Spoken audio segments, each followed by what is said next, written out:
Electrical में आदि electrical best electricals retailer shop. नमस्कार, आदि इलेक्ट्रिकल यहां आपको इन्वर्टर और बैटरी और हाउस वायरिंग और दिवाली लाइटिंग सहित सभी इलेक्ट्रिकल आइटम मिलेंगे। एक और चीज जो आपको बैटरी और इन्वर्टर EMI के जरिए मिलेगी और फिर भी आपके घर की वायरिंग भी उपलब्ध है।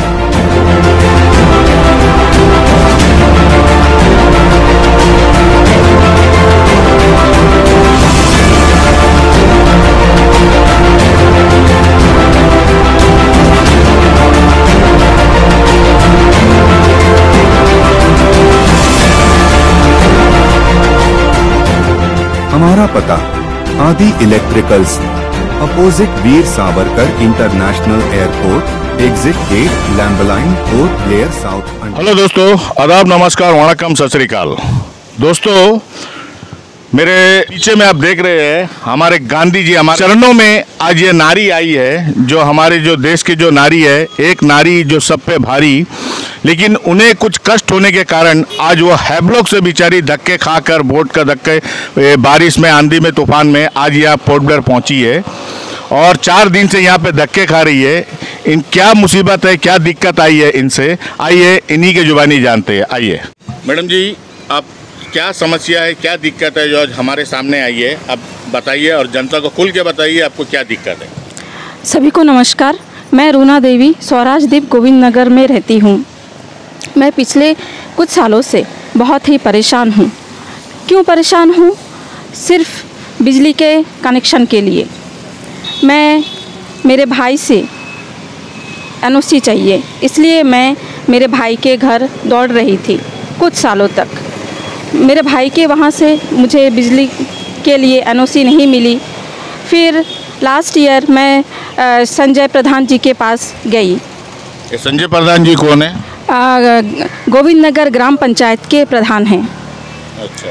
तो मैं लास्ट ईयर संजय प्रधान जी के घर ऑफिस में गई, तो वहाँ पे सर से मैं बोली कि सर मुझे प्लीज़ मेरे भाई से NOC दिला दीजिए। तो सर ने कहा ठीक है, आप नेक्स्ट डे आइए, मैं आपके भाई से बात करूँगा। तो फिर मैं नेक्स्ट डे गई तो प्रधान जी मुझे बोले कि आपके भाई आपको NOC नहीं देगा। तो मैं बोली सर प्लीज़, मैं आपके यहाँ के एक ज़िम्मेदार नागरिक हूँ, मेरे लिए ज़रा सा उनसे रिक्वेस्ट करिए कि मुझे NOC दे दे। मैं सिंगल मदर हूँ, एक बूढ़ी माँ भी है। तो सर बोले मैं कुछ नहीं कर सकता, वो उनकी मर्ज़ी है, मैं तुम्हारे लिए कुछ नहीं कर सकता। मैं ये बात सुनकर हताश होकर घर वापस आ गई। फिर मैं 20 जुलाई को मुझे ख्याल आया कि चलो पुलिस स्टेशन जाया जाए। मैं 20 जुलाई को पुलिस स्टेशन गई। पुलिस स्टेशन में पुलिस वालों से मेरी बात हुई। उन्होंने रामप्रसाद जी को बुलाया। रामप्रसाद जी कौन थे? रामप्रसाद जी मेरे बड़े भाई हैं जी, जिसके साथ आपका NOC मांग रही थी? जी हाँ, जिससे मैं NOC मांग रही थी। तो पुलिस वालों ने मेरे भाई को बुला के फिर उनसे पूछे कि भाई आप NOC दे दो। तो वो बोले हाँ दे देंगे। तो मुझे ज़रा सा वक्त दीजिए। इसी तरह से 1 दिन, 2 दिन, 5 दिन बात टालते रहे मेरे भाई। 7 अगस्त की बात है, जब मैं आखिरी बार पुलिस थाना गई तो वहाँ पे मेरे भाई संजय जी के साथ में। संजय जी कौन? प्रधान जी, हमारे प्रधान जी को। जी, प्रधान जी को लेके पुलिस थाना में हाजिर हुए। तो वहाँ पे बात टोटल ही पलट गई थी। जो पुलिस वाले मुझे आश्वासन दे रहे थे 10 दिनों से कि वो मुझे NOC दिला देंगे, वो पुलिस वाले भी प्रधान जी के आते ही पलट गए कि मैडम आपको जहाँ जाना है आप जाओ, आपको जो एटीट्यूड दिखाना है वो आप और कहीं दिखाओ। ये बात आपको कौन बोला? वहाँ के पुलिस वाले हैब्लॉक के जो पुलिस वाले जी। और आप कितने दिन से पुलिस स्टेशन का चक्कर काट रही? मैं 20 जुलाई से 7 अगस्त तक कंटिन्यू पुलिस मतलब जी थाना आते जाती है। जी मैं एक बात क्लियर कर दूं जी आपको, जी जमीन का अगर जो मैटर होता है जी वो पुलिस का अंडर में आता ही नहीं, जी वो कुछ नहीं कर सकते। जी। तो प्रधान, हमें ये जानना है कि आपका एनओसी किससे चाहिए, आपका भाई से चाहिए था या आपका प्रधान से चाहिए था? जी मुझे तो अब मेरे भाई से चाहिए था एनओसी। जी, तो कहीं ना कहीं प्रधान आपका साथ दे रहे थे? नहीं, प्रधान जी मेरे साथ शुरुआत से ही खड़े नहीं थे। अगर वो खड़े होते तो मुझे 4 साल नहीं लगते सिर्फ बिजली के कनेक्शन के लिए। जी, तो उस दिन क्या हुआ, प्रधान जी आए और वहाँ पे टोटल ही मामला पलट गया। सर मुझे बोले हम एनओसी नहीं देंगे, मैं वो ज़मीन खरीद चुका हूँ, हमारे तरफ से तुमको सर बोले? कौन सर बोले? जमीन प्रधान जी, संजय जी। अच्छा, वो प्रधान कौन सी पार्टी के हैं? बीजेपी पार्टी के हैं जी। संजय जी, प्रधान जी जो ज़मीन खरीद चुके हैं, आपको एनओसी नहीं मिलेगी, आपको जो करना है आप करो, ऊपर जाओ, ऊपर जाना है ऊपर जाओ। तो आपने जमीन का पेपर पूछा नहीं कि आप जो खरीदे वाले पेपर दिखाओ करके? मैं तो पूछी थी, बोलते उन्होंने ही बोला वो मैं तुम्हें क्यों दिखाऊं, क्योंकि आपका प्रॉपर्टी तो जॉइंट प्रॉपर्टी है ना सर। यहाँ पे जो है मैं एक आम गरीब महिला हूँ, हमारी सुनवाई कहीं नहीं होती है सर। अगर सुनवाई हुई होती तो मैं 4 साल से ऐसे दरबदर ठोकर या फिर ये घूम नहीं रही होती धूप या छाँव में, तो सुनवाई नहीं होती। यहाँ पे क्या है, प्रधान जी हमेशा से ही हमारी आवाज़ को दबाने की कोशिश करे है। उन्हें क्यों हमारी आवाज़ को दबाने की कोशिश करे है? क्योंकि उनकी नज़र हमारी ज़मीन पे है। मेरी जो ज़मीन प्रॉपर सीशेल एरिया में, सीशेल के ऑपोजिट में है, तो बिज़नेस के लिए सही पड़ता है। उन्हें सिर्फ मेरी ज़मीन और मेरे भाई की ज़मीन हथियानी है। वो कोशिश कर रहे हैं कि मैं विडो हूँ प्लस सिंगल मदर हूँ, मेरी एक बूढ़ी माँ है, मैं कब टूटूँ, मेरे टूटने का वो वेट कर रहे हैं, मैं टूटूँ और वो मेरी ज़मीन खरीदे। अच्छा, आपको पति का डेथ हो गया? आपको कहा गया था कि एनओसी देंगे प्रधान, बाद में जब पुलिस स्टेशन आए तब आपसे कहा गया था कि जमीन मैं ले लिया और हाँ। मैं अभी एनओसी नहीं दूंगा। टोटली प्रधान जी? यही हुआ, हाँ, टोटल ही यहाँ पे पूरा मामला जब पलटा, जो प्रधान जी की वजह से ही पलटा है। अदरवाइज मेरे भाई तो पुलिस वालों के साथ में सपोर्ट ही कर रहे थे, लेकिन पूरा का पूरा मामला जो है प्रधान जी के आते ही बदल गई। अच्छा, आपके जो पति का जो डेथ हो चुका है कितने साल हो गई? जी 2017 अक्टूबर में डेथ हुआ पति का। आपका बच्चा भी बोले कितने साल? जी अभी 12 साल की बेटी है। अच्छा, मुझे जान का खतरा है, मैं, मेरी बेटी और मेरी माँ को प्रधान जी से जान का खतरा है। तो मैं डीसी मैम से और केंद्र सरकार से गुहार लगाती हूँ कि मेरी जो परेशानी है, मैं जो प्रॉब्लम फेस कर रही हूँ, आप लोग प्लीज़ मेरी परेशानी को दूर करें और मुझे प्रधान जी से बचाए। सर आपको क्यों लगता है कि प्रधान जी से आपको जान खतरा, ऐसा कुछ प्रॉब्लम हुई? क्योंकि मेरे ऊपर पहले भी जानलेवा हमला हुई है सर। कौन करा ये हमला? ये हमला मेरे भाई ने मुझे मेरे ऊपर हमला करवाया। जी आप खुल के बताइए, जैसे कि आप ऑफ कैमरा बोल रहे थे कि आपको मारा गया था, जी, तो उसके बारे में बताइए आप। जी हाँ, लॉकडाउन पे मेरे ऊपर जानलेवा हमला की गई थी। किस तरीके का? बड़ी वाली मोटी वाली बटान से मेरे कमर पे मारी गई थी। जी मैं 2 दिन हैवलॉक के थाने में हॉस्पिटलाइज थी, लेकिन कानूनी कार्रवाई तो कुछ नहीं हुई, कुछ भी नहीं हुई। नहीं, भाई ने मारा आपको? जी हाँ, मेरे भाई ने मुझे मारा। फिर मैं यहाँ के जीवी पंथ में 1 मंथ तक एडमिट रही। तो पुलिस ने कोई एक्शन नहीं लिया? सर पुलिस वाले तो सिर्फ ही मेरा बयान, जब मैं हॉस्पिटल में एडमिट थी हैवलॉक के, तब पुलिस वालों ने आके सिर्फ मेरी बयान ही ली। अदरवाइज़ मेरी और पुलिस वालों से कोई बातचीत ही नहीं हुई, क्योंकि मैं हॉस्पिटलाइज थी। फिर उसके बाद मैं यहाँ पे जीवी पंथ में आ गई थी सर। नहीं, पुलिस वाले बयान तो लेते हैं, कोई भी इंसिडेंट होता है तो बयान के बाद में कोई एक्शन नहीं लिया? कोई एक्शन नहीं सर, कोई एक्शन नहीं। मैं तो वेट कर रही थी कि कब आगे ये हादसा कब लॉकडाउन का था? First lockdown, second lockdown? Lockdown से निकलने के बाद ही सर। कौन सा लॉकडाउन? फर्स्ट लॉकडाउन के। जी। और उसके बाद में फिर आपको अभी प्रधान जो वहाँ का, जो क्या नाम है उनका, संजय प्रधान जी, उनसे किस प्रकार का आपको खतरा है?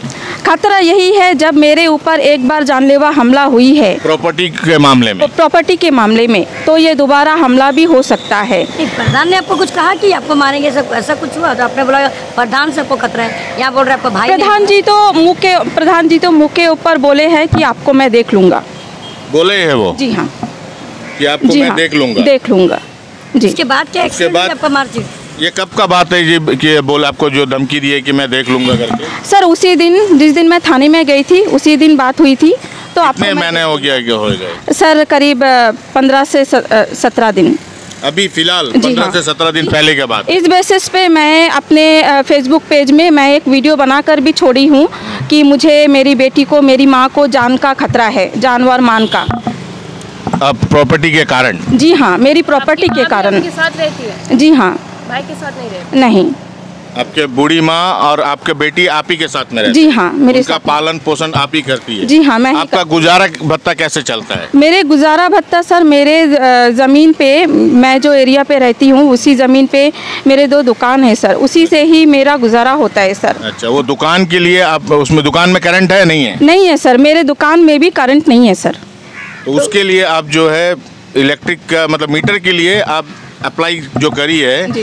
तो इलेक्ट्रिसिटी डिपार्टमेंट से आप कभी कंसल्ट करी? जी मैं गई हूँ, वहाँ पे जेई जी जो बैठी हुई है, अंजलि रॉय, श्रीमती अंजलि रॉय, उन्होंने लास्ट टाइम मैं गई थी तो उन्होंने कहा वो आपका भाई अगर आपको एनओसी नहीं दे रहा है तो मैं कुछ नहीं कर सकती, ये आपका पारिवारिक मामला है। जैसा आपने ऑफ रिकॉर्ड हमें कहा है कि आपके भाई का भी 3 कॉमर्शियल मीटर है। हाँ। तो वो कॉमर्शियल मीटर के लिए आपका भाई ने आपसे एनओसी लिया था? नहीं, मेरे भाई का 3 कमर्शियल मीटर है, उन्होंने कभी भी मेरे से एनओसी नहीं लिए। वो कैसे बनाए वो उन्हीं को ही पता है। तो मतलब आपका कहने का मतलब ये है कि आपके भाई ने जो है फेक जो है एनओसी बनाकर जमा कर कर उससे मीटर लिया? हाँ, मेरा यही कहना है कि मेरी जो साइन वगैरह वो डुप्लीकेट करके, फेक करके वो अपने लिए कमर्शियल मीटर ली है। तो अब ये चीज़ जो है वहाँ का जेई से अब बोली नहीं कि मेरा भाई को अब कनेक्शन कैसे दिया और मुझे नहीं दे रहा है? सर, क्यों? ये बात जेई से मैं पहले भी, हमारा एक इलेक्ट्रिसिटी मतलब मीटर का मामला से पहले भी सामने आया हुआ था, तो जेई जी को पता है, लेकिन उन्होंने कोई एक्शन नहीं लिया। कोई एक्शन नहीं लिया? कोई एक्शन नहीं लिया। कौन है वहाँ का जेई? जेई जो है श्रीमती अंजलि रॉय। अंजलि रॉय जी। अच्छा, और आपके घर में वाटर कनेक्शन है? नहीं, मेरे घर में मीटर नहीं है, इसलिए मुझे वाटर कनेक्शन भी नहीं मिल रही है। करंट का मीटर से पानी का क्या लेना देना? सर वहाँ पे तो यही बताया जाता है कि अगर आप अपना मीटर जो आपके नाम पे हो, वहाँ का एक रिसिप्ट होना ज़रूरी है। मीटर का जो हम बिल भरते हैं उसका एक रिसिप्ट होना ज़रूरी है, तो उसी के बेसिस पे आपको वाटर कनेक्शन दी जाएगी। आपका जो प्रॉपर्टी है ये इसमें आपका नाम है? जी हाँ, मेरे नाम है। इंक्रोचमेंट तो नहीं है ना? नहीं, ये मेरी नानी जी का ज़मीन है। मेरी नानी जी से मेरी माँ को मिली, फिर मुझे मिली, तो हम 3 दावेदार है इस ज़मीन के। आपको पता है कि माँ अगर चाहे, माँ का प्रॉपर्टी, पापा का नहीं, माँ का प्रॉपर्टी चाहे माँ किस बच्चे को दे वो उनके मर्जी, उनका मर्जी है। आपका माँ से फिर आप बात क्यों नहीं तो आपका माँ इस विषय में कुछ बोली नहीं? आप माँ बहुत बूढ़ी हो चुकी, माँ हमेशा ही कोलेस्ट्रॉल और बीपी और वगैरह वगैरह से परेशान रहती है। हफ्ता में शायद 2 दिन हॉस्पिटल जाती है, मेडिसिन खाती है। जमीन किसके नाम पर है? ज़मीन अभी हमारे हम तीनों के नाम पे है। हम 3 दावेदार है, मिस्टर एम जगन। तो आपका कहना है उनका अगर कुछ चाहिए, उनका एनओसी बराबर मिल रहा है, आपका जरूरत नहीं पड़ रहा है उनको, लेकिन आपको अगर कुछ चाहिए तो उनका एनओसी हर जगह जाने से हाँ, नहीं, उनका एनओसी लेकर आइए, तो उनका काम कैसा चल रहा है? यही क्वेश्चन आप। हाँ, मेरा यही सवाल है। जब मुझे अपने बिजली कनेक्शन के लिए एनओसी चाहिए तो मुझे नहीं मिल रही है, जबकि वो अपने घर पे 3 कमर्शियल मीटर बना के बैठे हुए हैं। यानी कि वो आप कोई मतलब एनओसी में आप साइन नहीं करी? नहीं, मैं कोई भी एनओसी में साइन नहीं करी हूँ। और ये बार बार बात मैं श्रीमती अंजलि रॉय जी को बता चुकी हूँ, जो जेई है हमारे वहाँ बिजली विभाग के, और थाना में भी, पुलिस स्टेशन में पुलिस वालों को भी मैं बता चुकी हूँ। पुलिस वाले हमेशा यही बोलते हैं, आप आरटीआई फाइल करिए, आप यहाँ जाइए, आप वहाँ जाइए। मैं एक सिंगल मदर हूँ, मैं कहाँ जाऊँ, मैं कहाँ तक दौड़ूँ? क्या चाहते हैं कि मीडिया के सामने आप आए क्यों आज और क्या बात रखना चाहते हैं एडमिनिस्ट्रेशन के सामने? मैं एडमिनिस्ट्रेशन और डीसी मैम से यही बात करना चाहती हूँ, प्लीज़ कृपया मेरी मदद करें। मुझसे और भागा दौड़ 4 साल मेरा ज़िंदगी का बहुत भाग दौड़ कर ली और मैं अंत में थक हार के आप लोगों के सामने इसीलिए आई हूँ कि कृपया मेरी मदद करें। और मेरी डीसी मैम से रिक्वेस्ट है, मैम आपके बारे में मैं सुनी हूँ, आप एक महिला हो और मैं एक महिला होने के नाते आपसे हाथ जोड़कर विनती कर रही हूँ। मैं एक गरीब महिला हूँ प्लस विडो हूँ, तो आप मेरी प्लीज़ मदद करें। मैं सुनी हूँ कि आप गरीबों की बहुत हेल्प करती हो, तो कृपया आप मेरी भी मदद करें। मुझे इस परेशानी से निकालने के लिए इंसाफ दिलाए, मुझे इंसाफ दिलाए, कृपया कर मुझे इंसाफ दिलाए। ओके मैडम, आपका जो भी तकलीफ़ है, जो भी गुजारिश है, मैं आपको कोशिश करूंगा कि इससे निजात दिलाने के लिए, क्योंकि हमारे यहाँ के जो डीसी मैडम है ये बहुत ही अच्छा कार्य करती है, खासकर हमारे आम जनता के लिए। तो मैं उनसे भी अनुरोध करता हूँ कि मैडम प्लीज़ आप जो है इनके लिए कुछ ना कुछ करिए, ताकि बेचारी 4 साल से धक्काकारी है, एक विडो लेडी, एक छोटी बच्ची, एक बूढ़ी माँ का बोझ है इन पर। तो और इलेक्ट्रिसिटी डिपार्टमेंट से भी मेरा अनुरोध है कि जो भी जेई है हैब्लॉक का, जो भी मैडम का जो नाम बोला है, उनसे आप थोड़ा कंसल्ट करिए, उनसे आप जानिए कि ऐसा क्यों इनके साथ में कर रहे हैं और इनको मीटर क्यों नहीं दे रहे हैं इलेक्ट्रिक का। क्योंकि भाई के पास जो है 3-3 कॉमर्शियल मीटर है विदाउट एनओसी का, इनका सैन का, लेकिन इनके जब मीटर का पारी आई तो इन्हें एनओसी चाहिए। वैसा क्यों? मेरा इलेक्ट्रिसिटी डिपार्टमेंट से मेरा ये क्वेश्चन है कि ऐसा क्यों। ओके, जय हिंद, धन्यवाद।